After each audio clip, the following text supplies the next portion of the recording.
What shall we talk about? Right. Well, What do you think is the most important thing that we three can talk about? well, the one thing I've had an idea lately, and there's one thing that's been on my mind, and I've been getting it from, I mean, when we talked before, and that is there's a feeling you've been conveying that life comes first, and not thought or work. Something like that. In other words, that I find in myself, and I think that most people are caught up in the fact that it seems, I can't, you know, you said once, we live second-hand lives. If we could talk about that, I think, the second-handness of our life. What do you... Well, in relation to that, I perhaps would like to talk about the question of wholeness. Yes, That the shall we talk about that first? which first? And then include yours? Sure. I mean, I think this is part of Part it. of I it, see yes. that Yeah. second-handness is not wholeness. Wholeness, quite. I wonder how we can approach this question. Knowing that most people are fragmented, broken up, and not whole, how do we tackle or approach this question? Through direct awareness of the fragmentation. No, I would like to, I'm just asking you because are we discussing it theoretically, No. No. verbally, or taking ourselves, Yeah. we three, taking ourselves as we are, Right. and examining what we mean by fragmented, Right. and then work from there, what is the whole, not Right. theoretically or verbally. Right. Then I think that have vitality, that has some meaning. Right. Right. If we see the fragmentation, the wholeness is there. No, Or will it be? don't assume anything. Oh, that's what I'm Going, saying. Right. going right. a bit That's too true. fast. Huh? That we are off to theory. Okay. Right. Right. You know, we've been talking with a lot of students here, this question. Dr. Bohm was there too. And whether we can ever be aware of ourselves at all. Mm-hmm. Or we are only aware of patches, not the totality of fragmentations. I don't know if I'm conveying this. Well, you can. You go ahead. Yeah. Can one be aware, conscious, know the various fragments, or examining one by one by one by one, and who is the examiner? Is he also a fragment who has assumed an authority? So when we talk about being aware of fragments, socially, morally, ethically, religiously, business, art, the whole activity is fragmented. Is one aware of the movement of these fragments? Yeah. Or do you take one fragment and examine it, or say, yes, I am aware of that, and not the many? You follow what I'm saying? I'm following you. I think you're mostly aware of I seem to, when I think of what you're saying, I seem to be aware of a kind of many fragments. Are you? Well, not one at a time, spread like that, like a machine gun. Yes. So you are really aware one by one. Right. And caught up by the movement of the fragment. One by one. Right. Is that so? Are you sure that it is so? Yes, I think, it seems to be that, well, then sometimes you can take a step back, or you seem to take a step back, or I seem to take a step back, and I'm aware of these many. When Dr. Worm asked, can't we talk over together this question of wholeness, which implies holiness, health, sanity, and all that.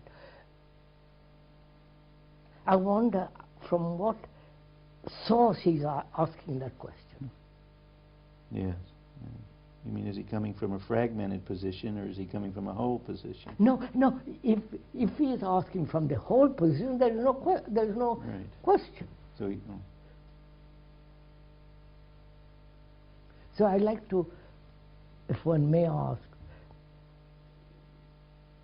are we aware of the fragments as a whole? Take a collection of fragments, or are we aware one fragment at each time? What do you say, sir? Well, in general, the thing presents itself first as primarily one fragment. One fragment with at a time. A background of all the other fragments, perhaps dimly present. I mean, in the beginning,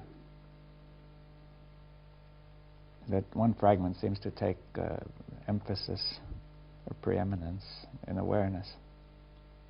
Doesn't that one fragment out quickly into many little fragments? I have an idea, and then that idea is in contrast to another idea, so I'm immediately caught up into two fragments there. And then I have another idea which is the repetition of that first idea, so I'm caught up in a movement of fragments rather than, I mean, my attitude is fragmented, my relationship is fragmented, my very substance of movement is a feeling of fragmentation. I don't have any center when I'm fragmented. I'm not sure about that. I feel that's the question. No, I'm not at all sure. No. That there is no center when you are fragmented. Well, I think definitely there is a center. There is. Because, I mean, that is the major fragment you're aware of. That's right. I mean, that... Well, then let's go into that more. Well, I just think that there is a center which you may sense anywhere, so, say here or here. Yeah. And that seems to be the center of everything, right? Everything that's connected to everything, right?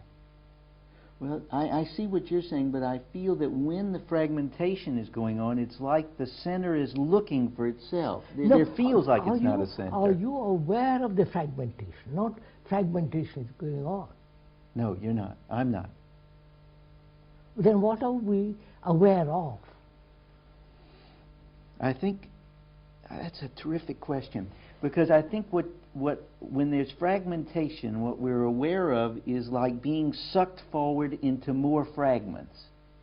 In other words, there's a kind of movement of more fragmentation, which is what we're aware of. It's what you've talked about in terms of pleasure. It's like pleasure is pulling us forward into more fragments. This would give me pleasure, that would give me pleasure, that would give me pleasure. And it's that feeling of pieces. Before we go into the question of pleasure, yeah. Are we aware, actually, from a center which says I am fragmented?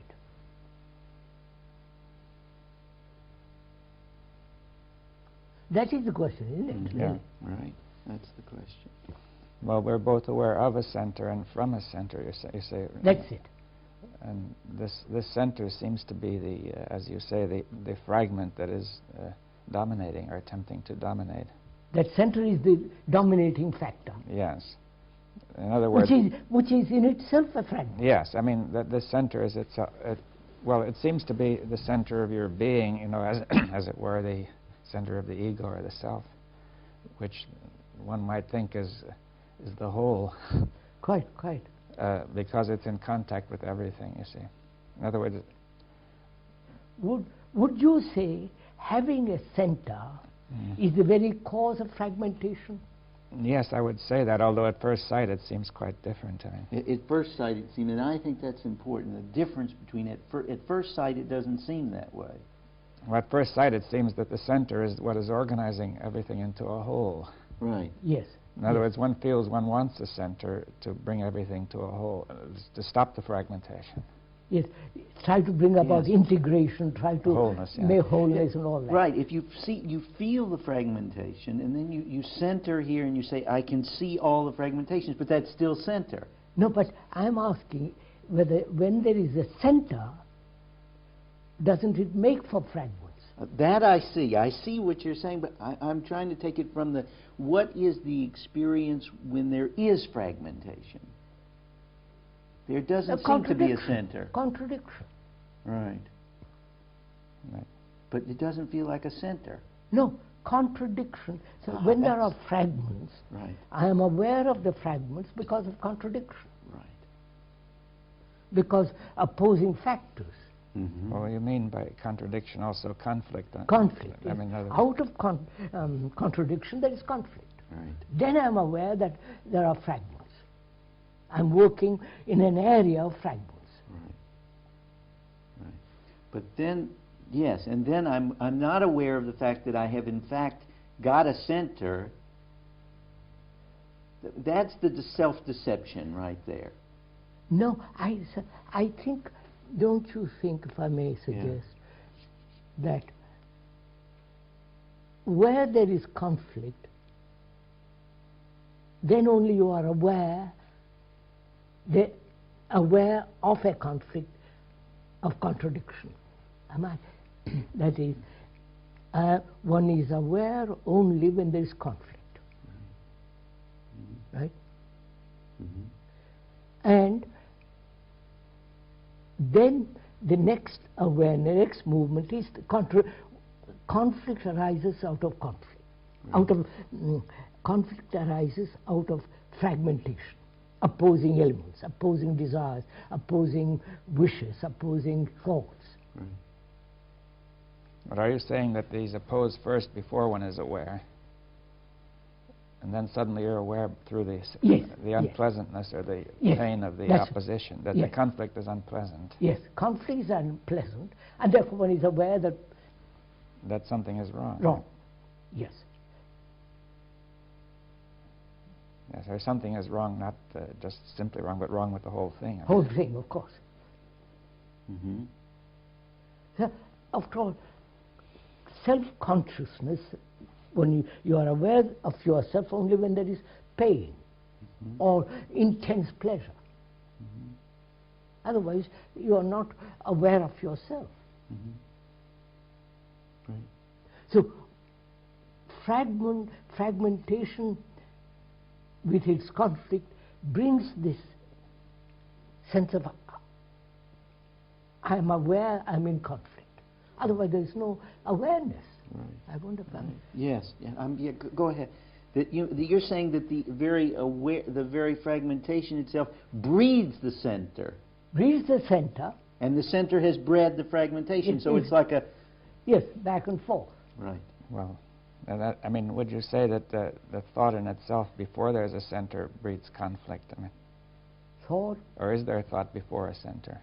Is there thought before the center? Yeah. I mean, one view is to say that the center and thought are always coexistent, and one breeds the other. One breeds the other. Quite. Or the other view is to say that there might be thought first, and that produces conflict, and then that produces a center. You know, let's go into that a little bit. That's a good one, huh?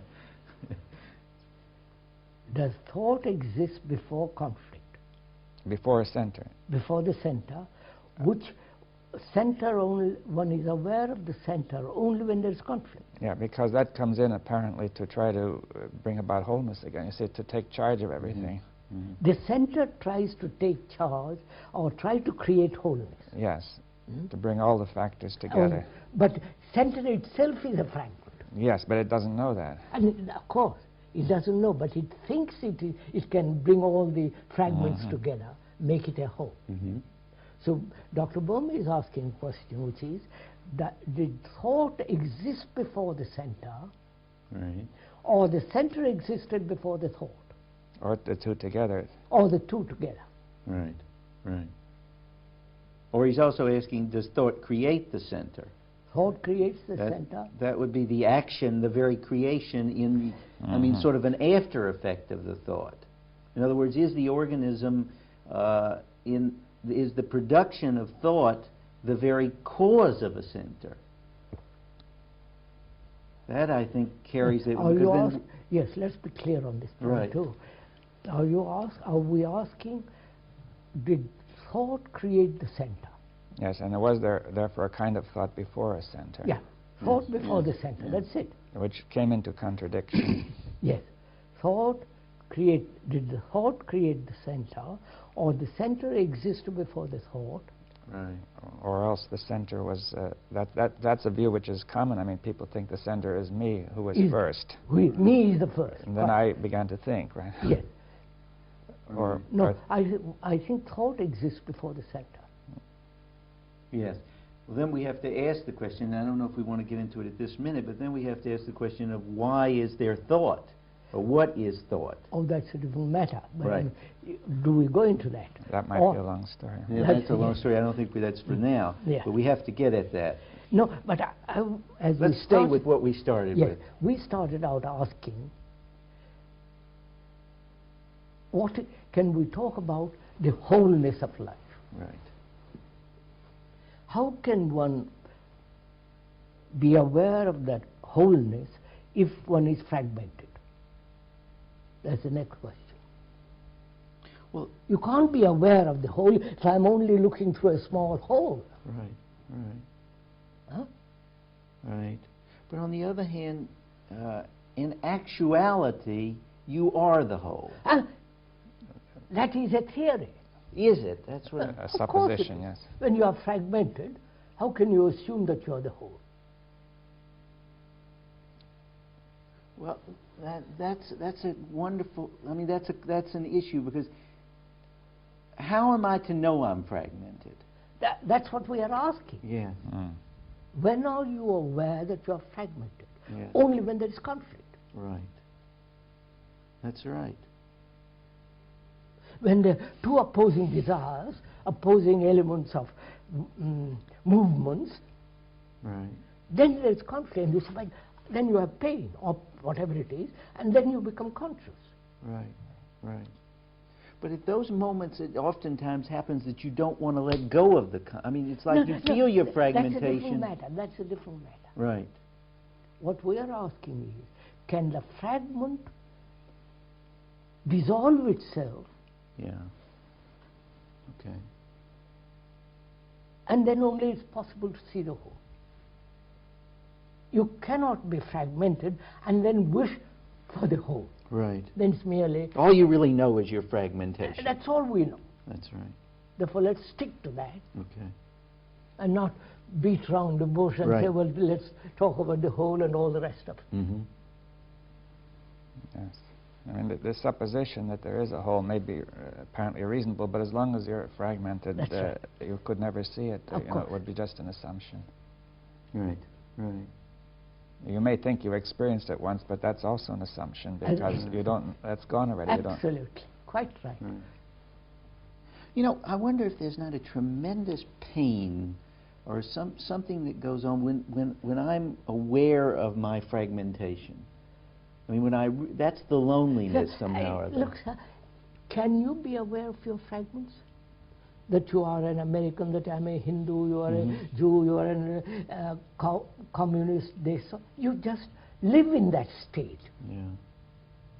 You don't say, well, I know I am a Hindu.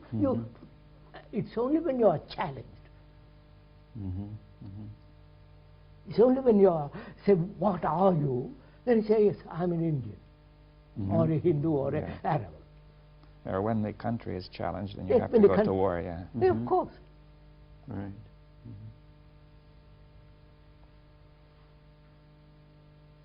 So you're saying that I'm living totally reactively? No, you're totally living in a kind of, what? Miasma, confusion. From one piece to the next, Yeah. from one reaction to the next reaction. Reward and punishment in that movement. Right. So can we be aware actually now,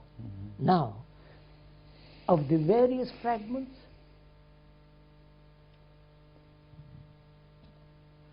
that I am a Hindu, that I am a Jew, that I am an Arab, that I am a communist, that I am a Catholic, that I am a businessman, I am married, I have responsibilities, I am an artist, I am a scientist. You follow these various sociological fragmentations, as well as psychological fragmentation. Right. That's exactly what I started with. Right. This feeling that I am a fragment. This feeling that's where I get absorbed, is being a fragment, which you call the individual. That I call important, not just the individual. You call that important, right? Yeah. That I have to work. Quite. See that it's significant. So can we now, in talking over together, be aware that I am that. I am a fragment, and therefore creating more fragments, more conflict, more misery, more confusion, more sorrow, because when there is conflict, it affects everything. Can you be aware of it as we are discussing it? I can be aware as we're discussing it a little. Not a little. That's the trouble. Why can't I be aware of it? No, sir. You're only aware of it when there is conflict. It is not a conflict in you now. Yes. But is it possible to be aware of it without conflict? That's the next thing, yes. That requires quite a different approach. Well, how will we consider this different approach? Quite a different approach. But I was thinking of looking at one point that the importance of these fragments is that when I identify myself and say I am this, I am that, I mean the whole of me. In other words, the whole of me is rich or poor, American or whatever, and therefore it's all important because it's the whole. See, I think it seems that the trouble is that the fragment claims that it's the whole, and makes itself very important. Takes up the whole life. Yeah, and then another. This is life. Then comes a contradiction, and then comes another fragment, saying it's the whole. Look what is happening in Northern Ireland. The Arab world, the Mid-Eastern world, the Muslim and the Hindu, you know, this whole world is broken up that way, outside and inside. Me and you. Yes, me and you, we and they, and all the rest of it. But I mean, that's the difference between saying we have a lot of different objects in the room, you know, which are separate and so on, which is we can handle. There's no problem there. But if we say I am this, I'm wholly this, then I also say I'm wholly that, and I'm wholly that. Well, that you're bringing in something different here, though. That is exactly how it is that we come to believe in these fragments, because we look at objects and we say they're separate things, therefore I'm a separate thing. I question that, sir. Say, for instance, the Arab and the Israel. Are they aware that I am an Arab, I want to fight that somebody else who is not? Or I have an idea, you follow? Idea. What do you mean? An idea that I'm an Arab? Yes. But the idea is that that's very important as well. That I am totally an Arab. Yeah, I'm totally an Arab. It's all important. Yes. That's the form of the idea, isn't it? Yes. And now, if somebody else has the idea I am a Jew, that's all important. Therefore, they must destroy each other. Impossible to quite. And I think the politicians, the religions people are encouraging all this. But they also are running by fragments. I mean, because they are fragmented themselves. See, that's the whole point. People who are in power, being fragmented, sustain the fragmentations. Right. Well, it's the only way to get into power is to be fragmented. Of course. Yeah, well, he says it's all important that I should be a politician and successful and so on. Of course. But I mean, this movement into fragmentation almost, it seems to, it seems to be caused by something. It seems to be... now, is this what you're asking? What is the cause of this fragmentation? Yeah. Right? Right. What is the cause of the fragmentation? What breeds it? What, Well, that's very simple. what sucks us into it? No, I mean, what brings about fragmentation? yeah. Mhm. Well, you know, what brings it about? When the mother and child when the child separates from the mother, right? Biologically. But no, psychologically. Biologically, the child starts able to walk, and the child can walk away, and then he runs back, and then he runs back, and he looks back. He says, "Is she still there?" And gradually moves away. Now, the mother that is not able to let go says, "Hey, come back here," Right. and scares the child to death because the child thinks, "I can't do it. If she says I can't do it, I can't do it." Right. But no, we are asking something very important, which is, what is the cause of this fragmentation? Yeah. That's why I was getting into that. There's some cause there. I mean, it begins there, I've got to hold on to something. No, just look at it, sir. What has brought fragmentation in you? Well, my immediate response is the need to hold on to something. No, much deeper than that. Much more. Well, look at it. Let's go slowly at it. Okay. Not immediate responses. What brings this conflict which indicates I'm fragmented? And then I ask the question, what brings this Fragmentation, right. What is the cause of it?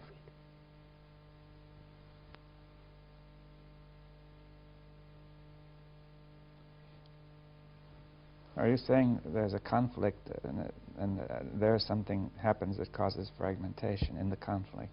No, Is that what you're saying? Fragmentation causes Is the cause of the conflict. Now, then what is the cause of the fragmentation? That's right. All right, so that's important.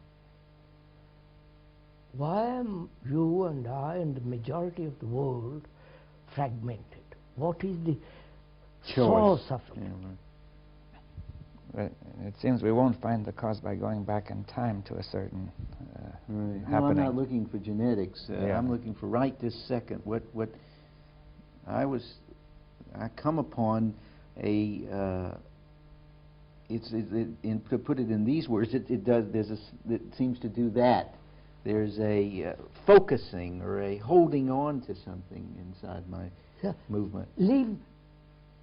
Look at it as though you're not from Dr. Schoenberg's point of view. Just look at it. Put it on the table and look at it objectively, as it was. What brings about this fragmentation? Fear. No. Fear. Anxiety. No, much more. Maybe the fragmentation causes fear. Maybe. Yes, that's it. That's it.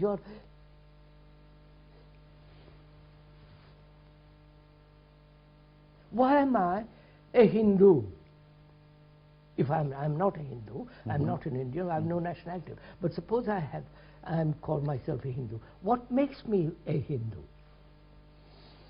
Well, conditioning would make you a Hindu. Which is what is the background? What is the feeling, or what is this that makes me say I'm a Hindu? Which is a fragmentation, obviously. Right. What makes it? My father, my grandfather, my generations after 10,000 or 5,000 years said you are a Brahmin. Right. And I say, all right, I'm a Brahmin. You don't say, all right, I'm a Brahmin. You say, I am a Brahmin. Right. But that's quite different. You say, I am a Brahmin, because it's like you... Yes, they work on you that way. Like you're saying I'm a Christian. Right. Which is what? Well, that is tradition, conditioning, sociology, history, culture, climate, everything. But behind that, what is that? Behind that is man's... No, wait, don't theorize. Look at in yourself. Well, that gives me a place, an identity, I know who I am then. I have my little niche. Now, who made that niche? Well, I made it and they helped me make it. In other words, I'm cooperating in this very... You are not cooperating. You are it. I am it, right. But I mean, that's right. The whole thing is moving toward putting me in a hole. So what made you, the great grandparents, created this environment, this culture, this whole structure of human existence, with all its misery and all the messages? What has brought it about? Which is the fragmentation, with all the conflict and all that. The same action then as now. Now, that's all I'm asking. Yes. The same action that made that is now, right now. The Babylonians, the Egyptians, the ancient, were exactly the same monkeys now. Right.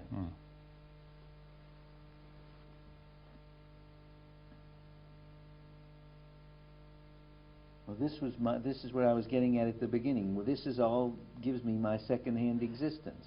Yes, proceed. Let's go into it. Let's find out why man has bred or brought about this state, and which we accept. You follow?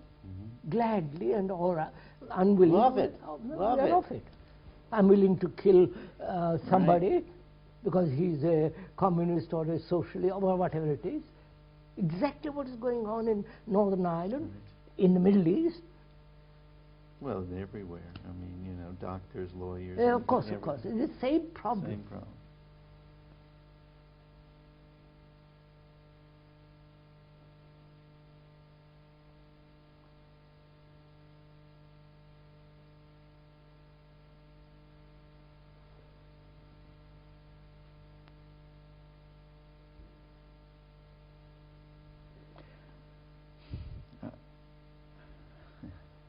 I have, my sense of it is that it stops me. It closes me off. It keeps the movement, you know, it's like the tree doesn't get in.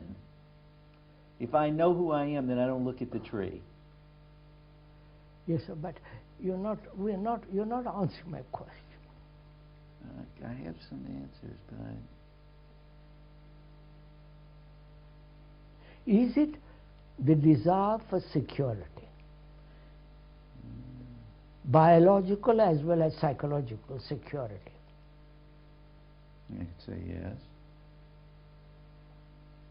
If I belong to something, to some organization, to some group, to some sect, to some ideological community, I'm safe there.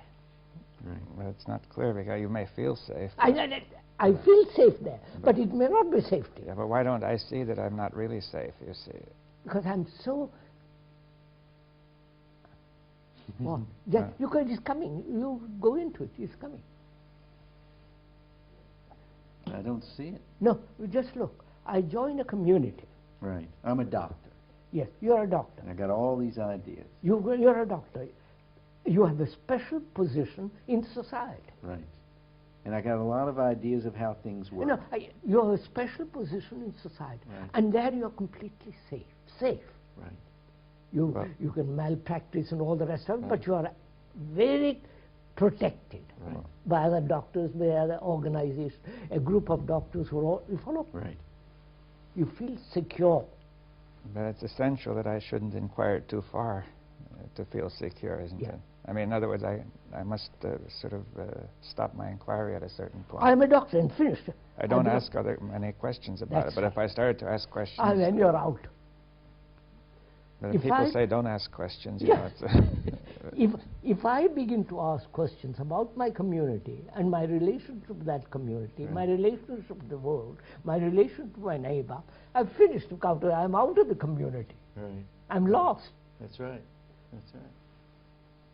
So, to feel safe, secure, protected, I belong. I depend. I depend. Right. day I serve, I depend wholly on, in some sense. That if I don't have that, then I feel the whole thing is sunk. See, look, this is even more. This is good. You see, not only do I depend, but every problem that I now have is with reference to this dependency. I don't know from nothing about the patient. I only know about how the patient doesn't fit into my system. Quite. So that's my conflict.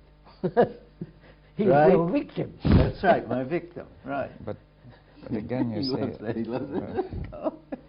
But why? It's still not clear why I should go on with it. You see that.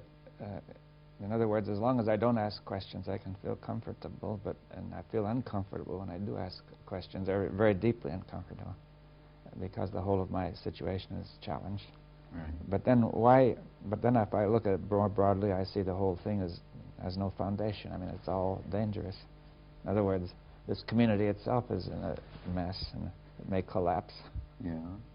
Or even if the whole of it doesn't collapse, you see, you can't count on the academic profession anymore. You know, they may not give money for universities. You see, everything is changing so fast that you don't know where you are. Yeah. So why should I go on with not asking questions? You see. Mm-hmm. Why don't I ask questions? Yeah. Because fear. Fear, but that fear is from fragmentation. Of course. So, is it the beginning of this fragmentation takes place when one is seeking security? But why wouldn't it... Both biologically as well as psychologically. Primarily psychologically, then biologically. Right. But physically. But isn't the tendency to seek security physically built into the human organism? That's right. It is. I must have food, clothes, shelter. It is absolutely necessary. Right. And when that is threatened, say if I question the communist system altogether, in living in Russia, I'm a non-person. But let's go a little bit slower here. Why would you're suggesting there that in my need for security, biologically, I must have some fragmentation? No, sir. The biologically fragmentation takes place. The insecurity takes place when psychologically I want security. Okay. I don't know if I'm making myself clear. Wait a minute. That is, if I don't psychologically belong to a group, then I'm out of that group. And then I'm insecure. I'm insecure. Right. And because the group gives me security, physical security, they accept everything they give me, say to me. Right. But the moment I object psychologically to the structure of the society or the community, I'm lost.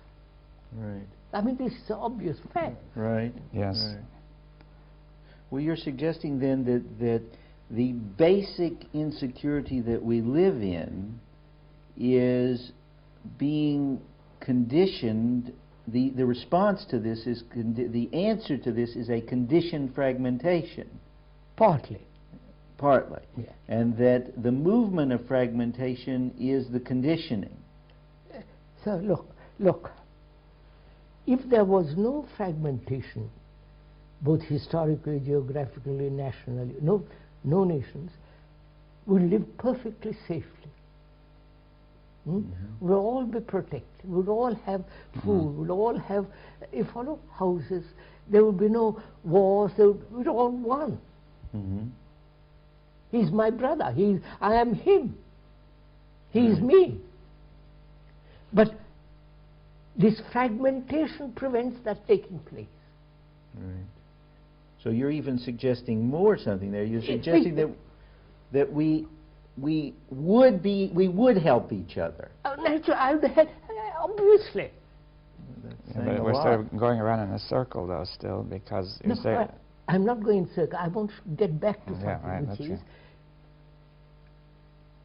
if there were no nationalities, no ideological groups, and so on, so on, would be perfectly, I mean, would have everything we want. And depending on armaments, all the rest of it. Proper education, all that. That is prevented because I'm a Hindu, you are an Arab, he is a Russian, you follow? All that is prevented, and we are asking, why does this fragmentation take place? What is the source of it?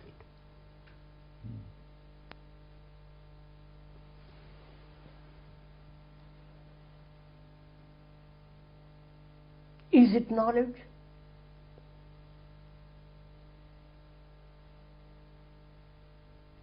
Yes, sir.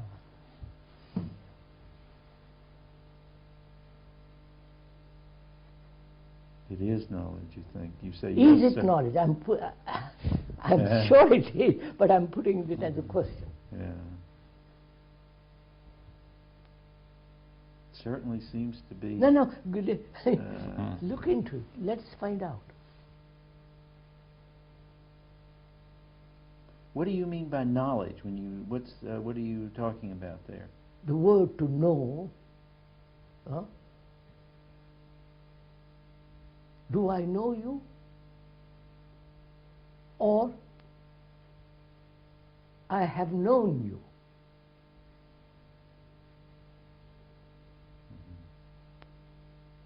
I can never say I know you. Actually, it would be an abomination to say I know you. Right. I have known you. Because you, in the meantime, are changing. You have all your, you follow? There's a great deal of movement going on in you. Right. And to say I know you means I am acquainted or intimate with that movement which is all going on in you. It would be an impudence on my part to say, Right. I know you. That's right. Because not only that, that would be denying your effect on me, which is causing me, which is a change from knowing you, from being with so you. knowing, to know is the past. Huh? Would you say to that? Yes, I mean, what we know is the past. And Knowledge is the past. but I mean, the danger is that we call it the present. I mean, is that it? The danger is that we call knowledge the present. That's just it. That, in other words, if we said the past is the past, then wouldn't you say it needn't fragment?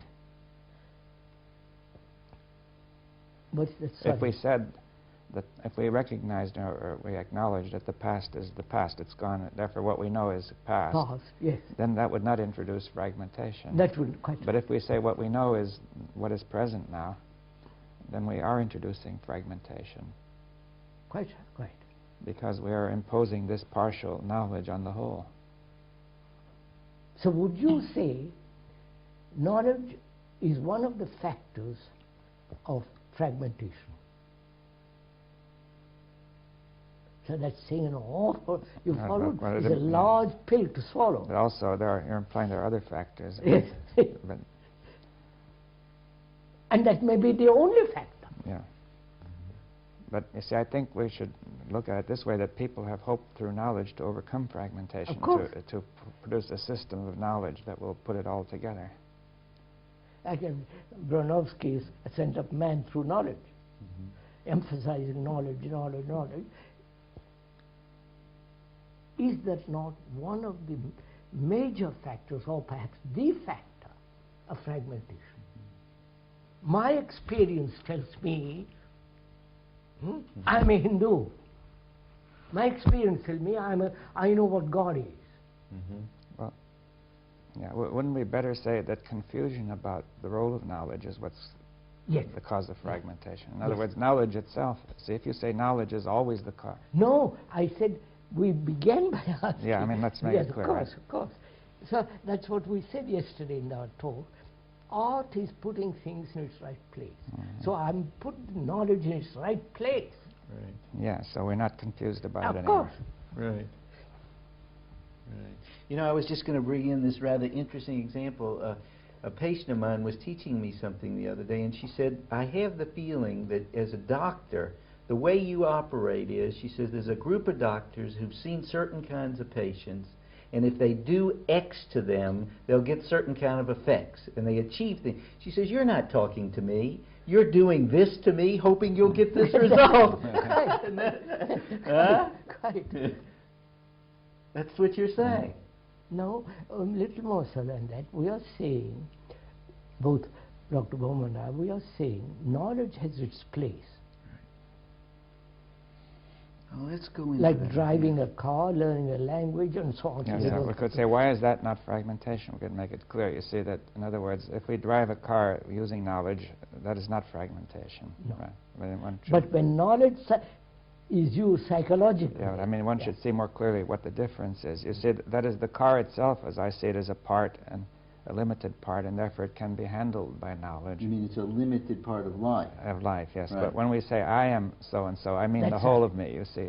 And therefore I'm applying a part to the whole. I'm Yes. trying to When cover the whole by a knowledge- part. When knowledge assumes it understands the whole, Yeah. Yes. And then begins the but mystery. it's often very tricky because I'm not explicitly spelling out that I understand the whole, but it's implicit by saying everything is this way, or I am this way. Quite, But quite. it implies that the whole is this way, you see. The Yes. whole of me, the whole of life, the whole of the world. Well, what Krishnaji was saying, I mean, like, I know you, Yeah. that's how we do with ourselves. We say, I know this about me, rather than being open to the new event, or even being aware of the Yeah, fragmentation. but I'm saying about you, then I shouldn't say I know all Right. because you're not a limited part like a machine. You see, that's what's Mhm. implied.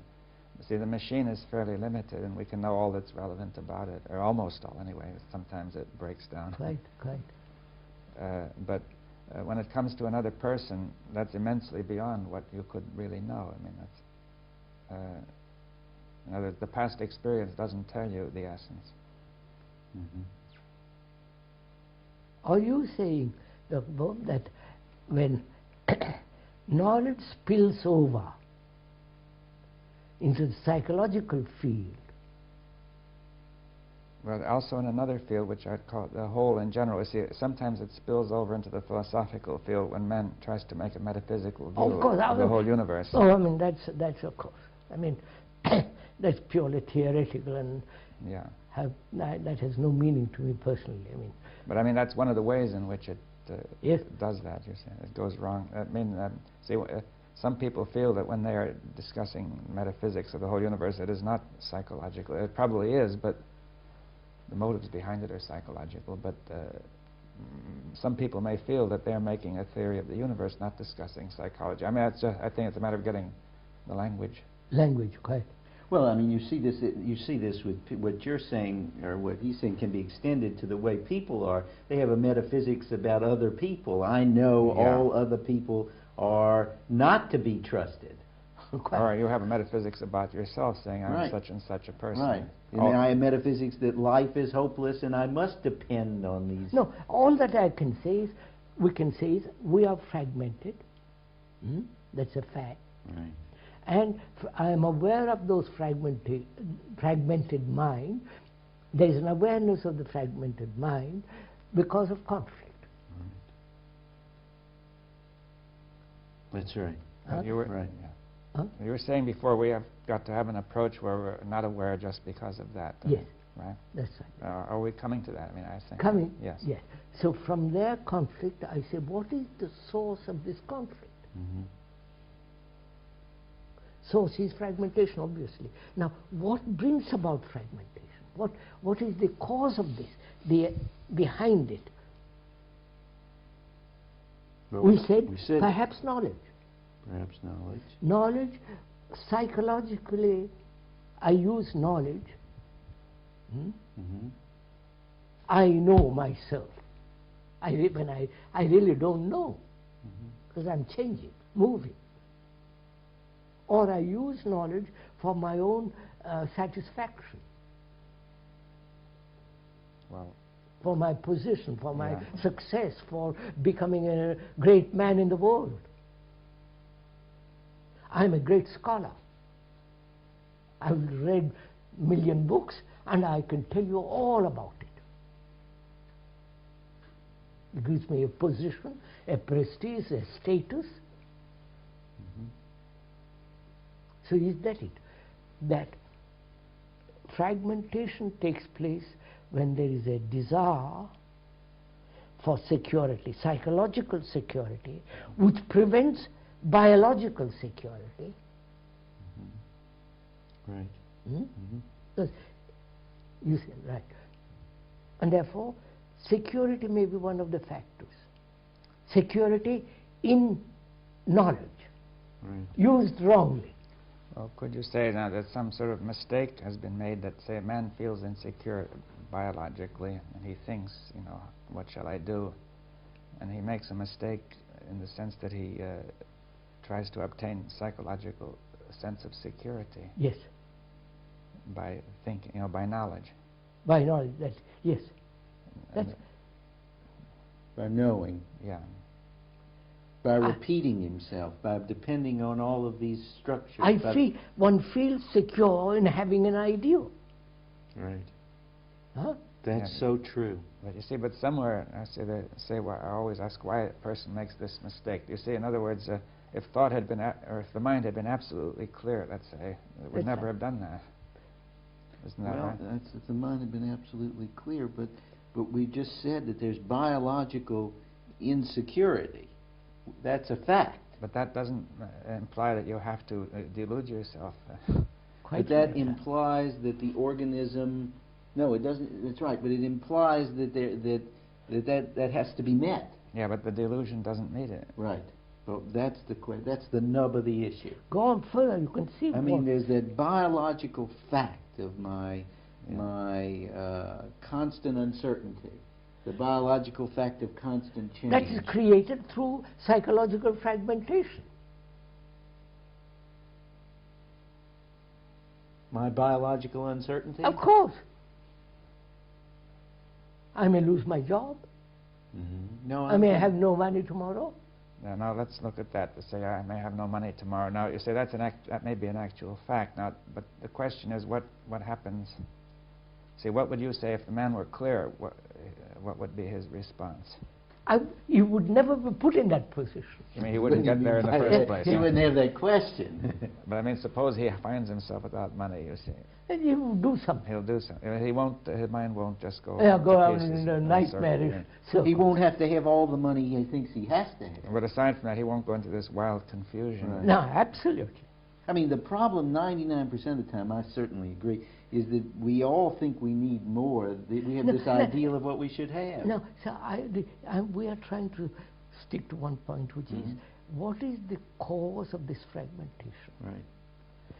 We said knowledge spilling over into the field where it should not enter. Yeah, but why does it do so, you say? Why does it do it? It's very simple. Why? No, we got time. We've got another 5, 6 Yeah. minutes more. Yeah. It's very simple.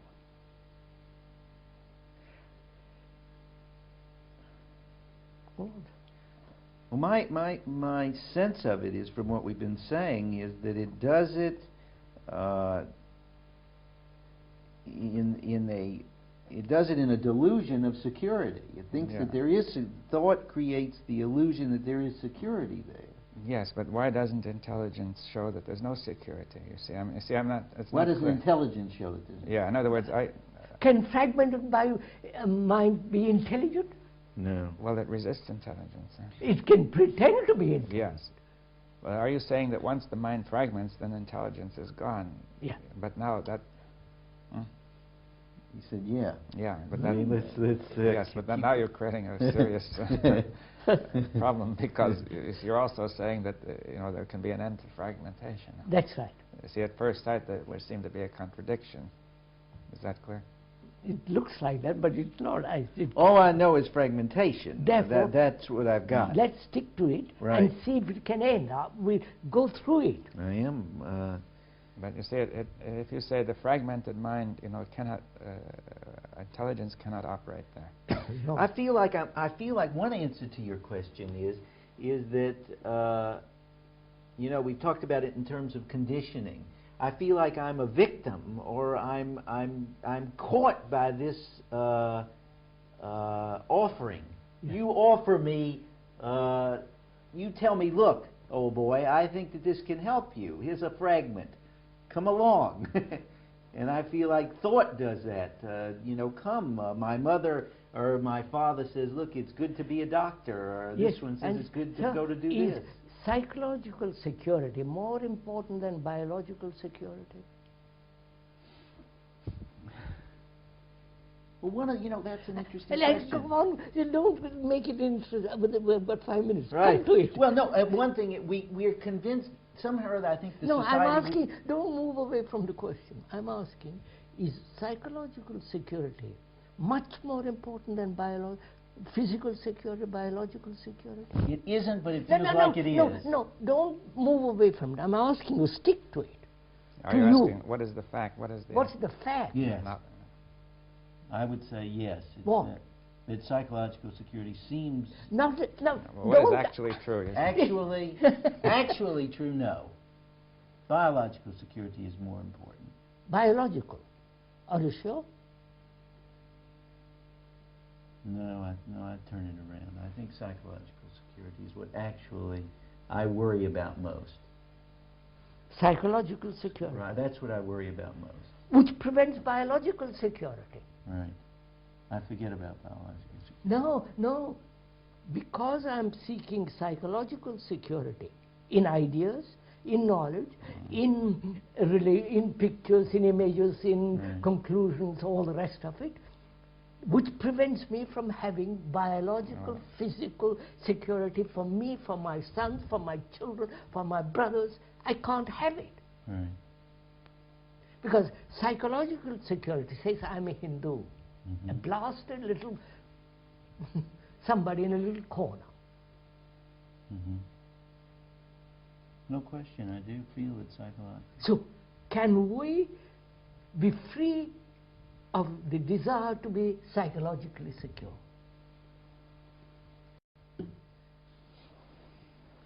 That's right. That is the question. Of course it is. That's the That's the nub of it. Nub of it. Right. I mean, last night I was listening to some people about Margaret, or one of them was holding, he was the chairman or what it was, and they were all talking about Ireland, various things. Each man was completely convinced of, you know. That's right. I sit in on meetings every week. Each man thinks his territory is the most important. Yeah. So we have given, man has given more importance to psychological security than to biological, physical security. yes, but it's not clear why he should delude himself in this way. That is, Well, he has deluded himself because, why? Why? There is the answer is there, why? Right. We've got 2 minutes more, we'll have to stop at 2 minutes. Images, power. No, sir, they're much deeper. Why has he given importance? He seems to think that's we, not he. We seem to think that's where security is. That's No, most no, important. look more into it.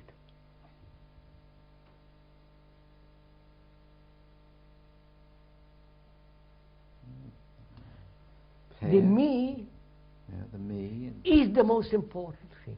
Right. That's the same thing. No, me. Mm-hmm. My position, my happiness, my money, my house, my what, me. Me. yes.